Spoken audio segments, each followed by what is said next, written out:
The Cincinnati Bengals are going on the road looking for their first win. Let's check in with Alex Clancey from Locked On Cardinals and find out the biggest stories and the biggest matchups as we talk about this Week 5 game for the first time. You are Locked On Bengals, your daily Cincinnati Bengals podcast, part of the Locked On Podcast Network, your team every day.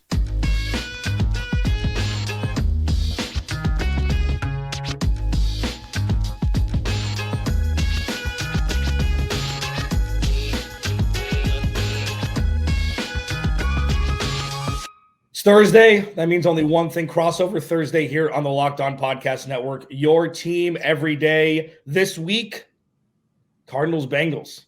Not exactly the first 4 weeks that either of these teams would have expected, but here we are, Week 5. Alex Clancey, Locked On Cardinals. Jake Lisco, James Rapine, Locked On Bengals here. This episode of Crossover Thursday is brought to you by PrizePicks, the easiest and most exciting way to play daily fantasy sports. Go to prizepicks.com/LockedOnNFL and use code all lowercase LockedOnNFL for a first deposit match up to $100. So, gentlemen, we're going to talk biggest storylines. We're going to talk key matchups. We'll talk past the victory for both of these teams, both sitting at 1-3 and kind of with different imminent trajectories and, future trajectories. Boys, it's been an interesting time out there in Cincinnati. Kind of give me a rundown of what we've seen through camp through the first 4 weeks and what the Bengals are sitting at as they come in to Week 5 into Arizona.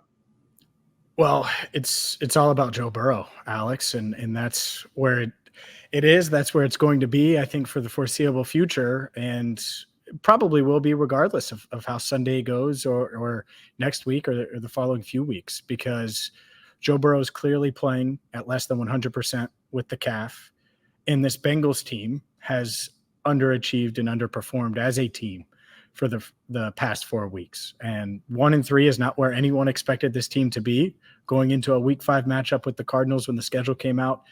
And so, yeah, I think that there's a lot of pressure on this team. Joe Burrow on Wednesday called it a must-win, cut off a reporter as he was being asked if it's a must-win, said yes, and wasn't being rude, just I think was making it very, very clear about the mindset. And we'll see. We'll see if the calf can hold up, if he can avoid any setbacks. He aggravated it a few weeks ago with the Ravens in Week 2, and so if he can avoid that, I think he's hoping to do a little bit more, be a little bit more mobile on Sunday in Arizona, because this is as much of a must-win as you can have, I think, in a Week 5 in the NFL season, because of where this Bengals team is and where they hope to be at the end of the year.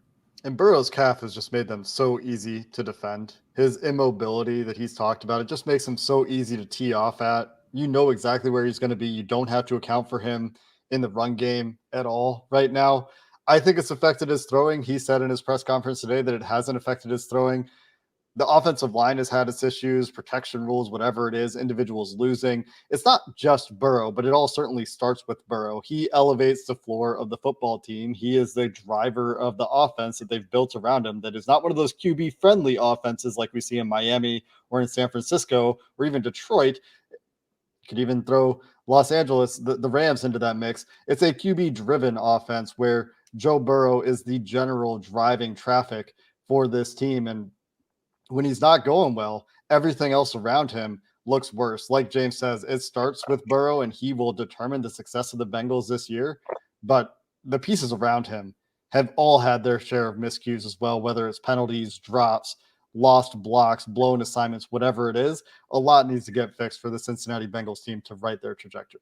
Yeah, and I mean, bringing Orlando Brown Jr. in this offseason, big acquisition, like, what does the offensive line look like? It seems like from what James said, they're not doing the stagnant Joe Burrow any favors, but has there been a level up there, or is it still a point of contention, point of concern? No, I think they're better, but better is relative, right? And are they a top 10 unit right now? No, and I think people are more down on them after what happened in Tennessee, because it was ugly in Nashville for a bunch of reasons, and the offensive line certainly has a hand in that. But overall, I do think they're better. And you need to get their best game of the year on Sunday, because we don't know what Joe Burrow is going to be like. And regardless of whether that calf is 50% or 100%, spoiler, it won't be 100. they do need to win this game. And this is a kitchen sink type game where you can't fall to 1-4. You have to get the 2-3. So the offensive line certainly has to step up and play better. Meanwhile, in Alex, I was in the Bengals locker room, I don't know, half hour ago, and everyone really respects the Cardinals, likes what they're doing, praised multiple players on both sides of the ball. I talked to a bunch of different veterans, and I think every team that saw them on the schedule coming into this, at least their fans, looked at it like, oh, the Cardinals are tanking, they're not going to be good. I don't think the Bengals view it that way. I think they look at the Cardinals as a really good team. What's the biggest story right now going into Sunday's game for Arizona? Them being where they are through 4 weeks. Like, yeah. I coined the Dallas Cowboys win as the Lifetime Achievement Award for the 2023 season for the Cardinals, where they played an ugly yet competent game in week 1 when nobody really knew who anybody was. Joshua Dobbs was with the team for less than a month at that point, 2 weeks.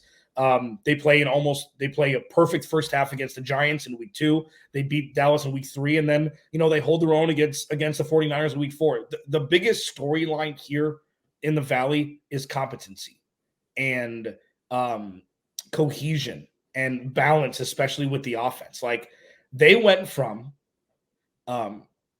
not so great of a coach team to a team that has a big boy offense, a defense that's ball hawking, severely under-talented, I guess, if I want to make a word on a Thursday. But all in all, going into Sunday, they are a respected franchise, a respected team, even though, they're 1-3 and this is a 2-year rebuild and everybody knew that to begin with. Joshua Dobbs is playing out of his mind, and I don't think that that's necessarily a thing that it surprised me, but it obviously didn't surprise Monty Osborne and Jonathan Gannon. Otherwise, they wouldn't have traded for him so late. And the offensive line with Paris Johnson Jr. and DJ Humphries and Jalti Froholt at center, who's been a vision in the stead of Rodney Hudson leaving and retiring.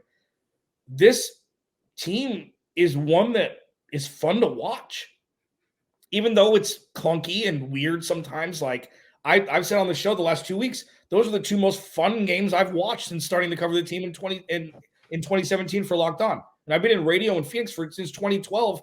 There's always been something off. There's always been something you didn't necessarily believe in. This is a cohesive, unified front of this is what it's going to be. Now with infusion of talent when Kyler Murray comes back, you can really have something cooking here in the desert. It's just running the ball, though. Yeah. That's what's been so impressive to me is it's one of the best rushing offenses in the NFL. They're holding their own, like you said, on defense.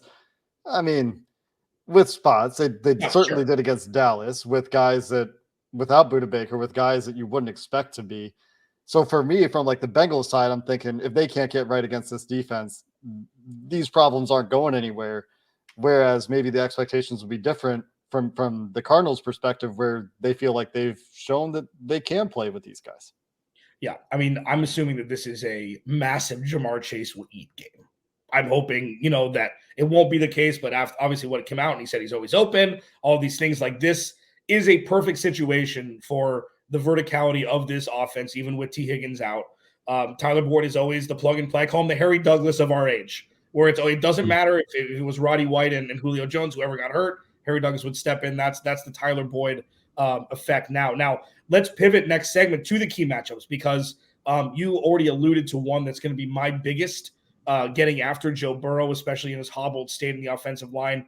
I'm curious to see what the gentlemen from Locked On Bagels think of the key matchups to get them over the snide here and go to 2-3 instead of falling to 1-4.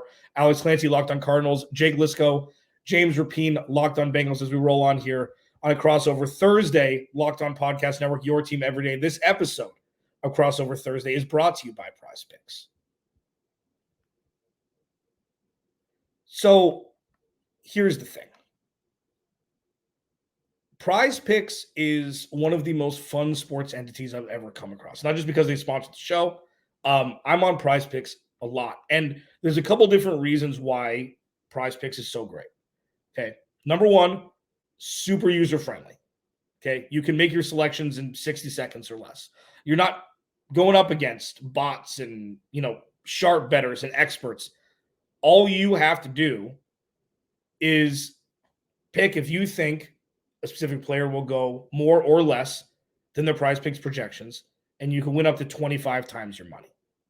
Quick withdrawals, easy gameplay, enormous selection of players and stat types are what make PrizePicks the #1 daily fantasy sports app. They offer weekly promotions like Taco Tuesday.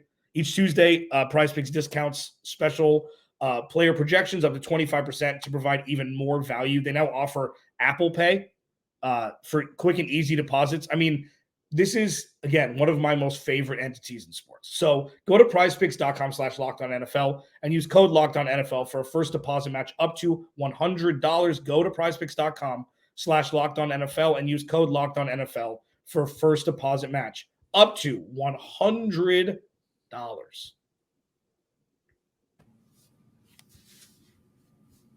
Crossover Thursday. Jake Lisco, James Rapine, Locked On Bengals, Alex Clancey, Locked On Cardinals. Thank you for making Locked On Cardinals your first listen each and every day. Thank you for making Locked On Bengals your respective first listen each and every day, free wherever you get your podcast and on YouTube. Matchup of 1 and 3 teams, maybe 2 of the more surprising teams out of the 32 in the NFL for where they are through 4 weeks for different reasons. Gentlemen, key matchups going into Sunday. What are the matchups you think the Bengals will have some leverage on? Matchups that may trouble you going into the game. What are you thinking over there in Cincinnati? Well, I think to me, it would be Jonathan Gannon versus Joe Burrow. And what does he use and how does he take advantage of what could be and what will be, I keep saying could because I don't have the actual percentage, but a less than 100% Joe Burrow. And last week we saw what Vrabel and the Titans were able to do, press the receivers, make them run intermediate routes or potentially go downfield, and the pressure got there. And so does Gannon try to do that same thing? I know he's willing to use 3 safeties and disguise it a bit, and he's taken that Philly scheme to Arizona. So will it be that, or will they look at it and kind of make this a Titan-centric type of game plan? I think that part's interesting, especially because the blitz has gotten to Burrow a bit this year, and so will we see that on Sunday? That to me is number one. Before we get to Jamar Chase or stopping the Cardinals' rushing attack, and all of those things matter, but to me it's that element, Jonathan Gannon versus Joe Burrow. Yeah, I mean, and I think that's the same. That's my biggest matchup here is, can they get home? I mean, can they ruffle Joe Burrow's feathers? Can they force him into ill-advised mistakes that he doesn't traditionally have proclivity to sustain? But the Cardinals secondary isn't very good, especially with Budda Baker out. Jalen Thompson is holding his own, but they didn't address the cornerback position this draft and this offseason because it's a two-year rebuild. So the best friend of an inferior cornerback room is a good pass rush. And if the Cardinals can get home to Joe Burrow, then that would be the best opportunity for them to hopefully turn him over, maybe defensive touchdown, because you're right. This defense, as currently constructed talent-wise, shouldn't be a match for the offense, even with a 70% or 60% Joe Burrow. What do you think, Jake? Well, I see a couple of pass rushers that have been playing well with the Arizona Cardinals. And that's where, if I'm this offense, I'm starting to think about, how do we just make sure that those guys don't get home enough to throw us off our game? Without T. Higgins and also Charlie Jones, who's on IR, who might have seen a bump in playing time this week if he were healthy. He had a thumb surgery this week, the Bengals' 4th-round pick. Adds some speed to the offense when he's around. Can they find ways to give Burrow enough time to process the field and for receivers to get open? And beyond that, can the coaching staff dig out of the hole that they found themselves in, where they can't seem to push the right buttons at the right time? It's not just execution. It's not just coaching. It is the combination of those things, the play calling, the details that have been off, that need to get right this week. And like you said, Alex, this is probably the worst secondary the Bengals have seen this year. Might be the worst secondary they see all year. No disrespect intended, but just factually speaking, that could be the case. We'll see if T. Higgins can go or not. Didn't practice with that broken rib, that fractured rib on Wednesday. That's a big deal. Can they fix their protection issues so that Joe Burrow can do enough? And I'm looking at Gardeck and Ledbetter. Dennis Gardeck has been a revelation out of nowhere this year. Very productive pass rusher for the Cardinals. I'm sure you can talk more about that And Jonathan Ledbetter on the interior has been a productive pass rusher on the inside. And that's where the Bengals have had their issues lately. Cordell Volson, second-year left guard, has been getting beat every week at inopportune times. Left tackle Orlando Brown looks like he can play, but did not have a good week 4. And so that needs to be better this week as well. Yeah, and I think for me, it's to see if Michael Wilson and Hollywood Brown can continue to do what they're doing. Yeah. These are big picture things for Hollywood Brown. He's coming into a contract year, or he's in a contract year.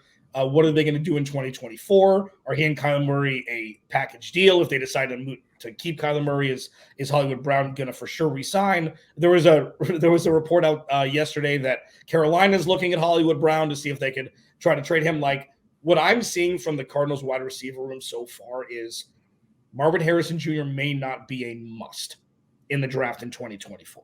You may not need to move things around to be able to draft him. Now, that's a far-fetched thing, hearing 2 games from Michael Wilson where he's had 150 yards plus receiving and 2 touchdowns, both of which were last week against San Francisco. But I want to see if the kid can continue to do it.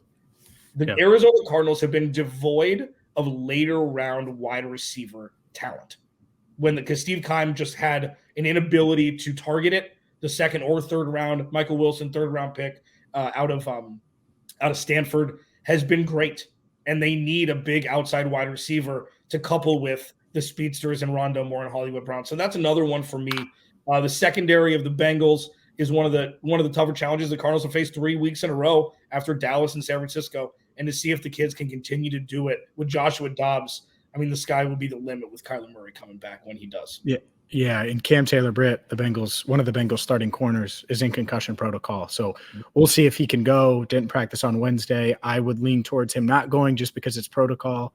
I have no idea. Complete speculation. So if that's the case, it'll be Chidobe Awuzie on one side, Mike Hilton in the slot, and then DJ Turner, a rookie out of Michigan, would make his first start. And he's been really impressive. He's a second round pick. Really impressive. Had a great training camp. Speed. He's gotten a lot of playing time over the first 4 games for a guy that isn't a starter. So it wouldn't be uncharted territory for him, but certainly a matchup I would want to see. Hollywood Brown and Turner running with each other. That's fun there, man. That would be box office. That would be good. Yeah. I mean, this is a matchup where it's like, it doesn't make sense that it's going to be fun, but this is going to be a fun matchup. There are a couple of interesting things we haven't talked about as well when the Bengals defense is on the field, Cardinals offense on the field. The Bengals with rushing QBs have not necessarily consistently been at their best. Josh Dobbs has been great running the ball. The Bengals rushing defense in general this year has left much to be desired, and a lot of that is game script, and they're getting down, and so teams are able to run the ball late in games on them, Tennessee, Cleveland, Baltimore. But the Arizona run game, let's not forget about it. We're spending all this time talking about secondaries and wide receivers. The Arizona run game, to me, on paper, looks to be the strength of that team, with Connor playing well, with Josh Dobbs running well as a backup quarterback in there, making things happen with his athleticism. The Bengals need to be better in both of those aspects. And then the other thing that we've downplayed from the Bengals' perspective for too long is the quality of safety play.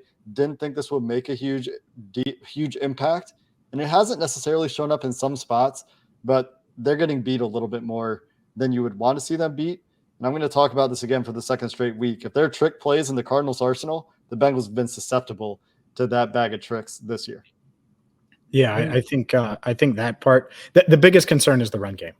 The Cardinals want to run it, and the Bengals have stunk against the run. And so that part matters. And then it goes hand in hand with the downfield stuff because, Alex, you know that they're going to try to play action. They'll go that play action, and they'll throw it to the fastest man on the field, which would be Hollywood Brown if it's not DJ Turner or Wilson or Rondell Moore. And I could totally see that, Jake, a trick play to Moore. It would have worked last week if Ryan Tannehill didn't overshoot DeAndre Hopkins. It would have been like the third straight week, or maybe every single game this year. Anyway. Yeah, and I mean, I'll lend to that, and we'll continue this conversation on the other side. But this regime, this head coach, doesn't lead with trick plays. Drew Petzing has gotten off a couple that have been, and it wasn't even a trick play. And we'll go to the other side after this. It's not even about a trick play. It's about properly run RPOs. It's about knowing the offense so well that you have this. You're like, all right, we're going to set them up with this for a series or 2 series. and then run backside. And Josh Dobbs ended up having a 40-plus yard run. I think it was against Dallas in the first or second series when nobody knew it was coming. So yeah, I mean, Drew Petzing has it in his bag, and it's just nice to see it infused into an offense and not be the lead start of it, which is what we've seen over the last couple seasons. Alex Clancey locked on Cardinals, Jake Lisco, James Rapine locked on Bengals. Crossover Thursday. Thank you for making Locked on Cardinals and Bengals your first listen. Past the victory predictions. We'll hit it all next. First, James is going to tell you about FanDuel.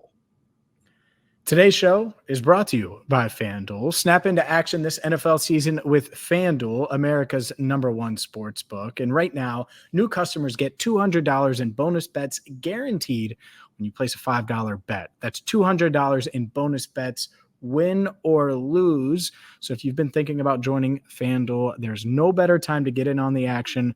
Whether you're listening to Locked on Cardinals or Locked on Bengals, now is the time. From player props to spreads, over-unders, and so much more. Check them out right now. FanDuel.com/lockedon. That's FanDuel.com/lockedon. And get going today. FanDuel, official partner of the NFL.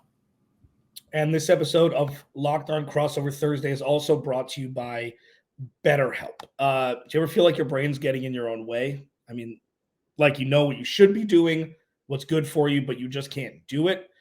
Therapy helps you figure out what's holding you back so you can work for yourself instead of working against yourself. I mean, I struggle with this from time to time. And if you're thinking of starting therapy, give BetterHelp a try. It's entirely online, designed to be convenient, flexible, and suited to your schedule. So you just fill out a brief questionnaire. You get matched with a licensed therapist, and you can switch therapists at any time for no additional charge. So if you feel like your brain is getting in its own way and you're looking to circumvent that, BetterHelp can help. Make your brain your friend with BetterHelp. Visit BetterHelp.com/lockedon today to get 10% off your first month. That's BetterHelp, HELP.com/lockedon.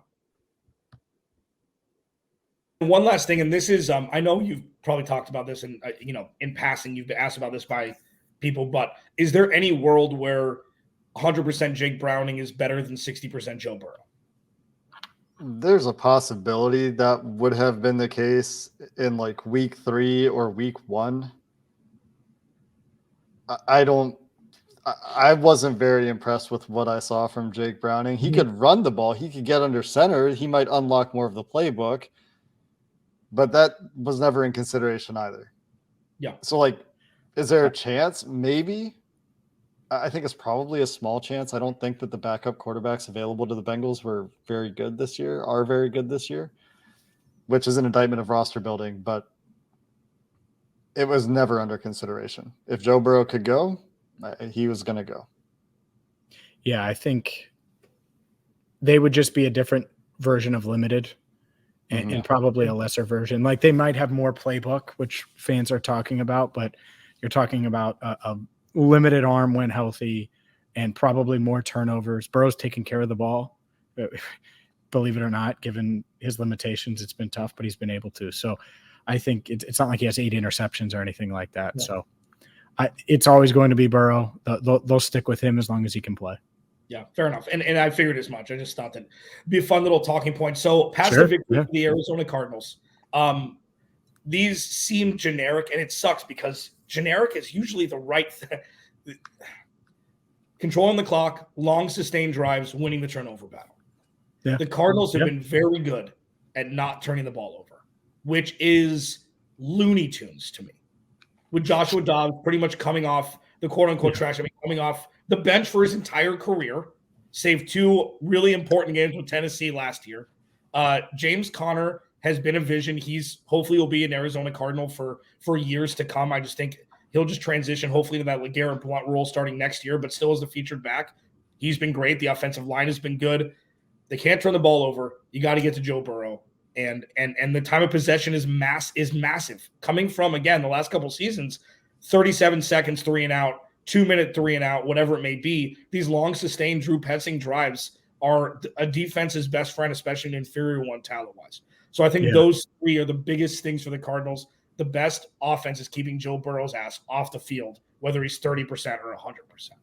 Fair. I mean, the Titans did it last week. They were able to get off the field quickly on defense, and their offense, they had a 10-minute and 22-second drive to start the third quarter. So any momentum that the Bengals were hoping to get out of halftime, they didn't have. So first things first, the Bengals have to start fast. They've had a lead once in each once last week, 3-0, and that didn't last long. And then the one game that they won. So they need to score a touchdown in the first quarter. They haven't done that. They haven't scored a touchdown in the first half this year. That needs to change. Only 3 touchdowns on the year. So quick start.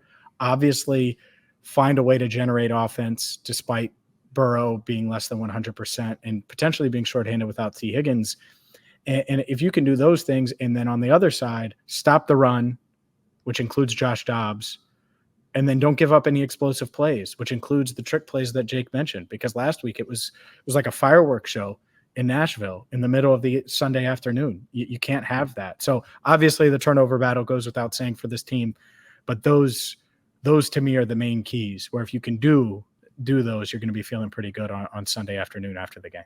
I'll mention penalties and tackling as well. Penalties both sides of the ball have been a significant issue, and tackling in a couple of games this season for the Bengals has just killed them. So, that's kept them on the field when they should have gotten off the field numerous times on third downs this year. It's put them behind the chains and killed drives on offense. Got to clean those things up. Quick prediction, Alex, who you got? I mean, I am in my moral victory, sugar-coated in growth for broken organization trying to move forward, just journey here. So I think if it's a one-score game late, it's a win. If it's a low-scoring game, it's a win, because that means the defense showed out in some capacity. I think Cincinnati 20-17, 20-13, something like that. I think it's definitely going to hit the under. I don't see a way, unless this is Joe Burrow's coming out party and they put up a 40-burger. I think this is going to be kind of a lower scoring game, kind of an uglier game, and we'll see who has the ball last. Maybe that'll be the way one team wins or loses. Yeah, I'll take the Bengals too. One thing Joe Burrow said is it's a must-win. It doesn't matter how it happens. It can be ugly, but they need to find a way to get a W. I think it might be ugly, but he was so laser focused. I think you're going to get just enough out of Joe, more out of this defense, and they find a way to win on the road. Bengals by a field goal sounds about right now. I think it'll be close. Jake? Oh, he doesn't do predictions. I'm not even going to ask. He's not even going to do predictions. All right. Well, I do agree. I think close. I don't have a ton of confidence in the Bengals right now. Before the season, I'm looking at this, and like whatever the line was, I was like, yeah, I like the Bengals even with those points. And now it's 3, I think, and that's tenuous.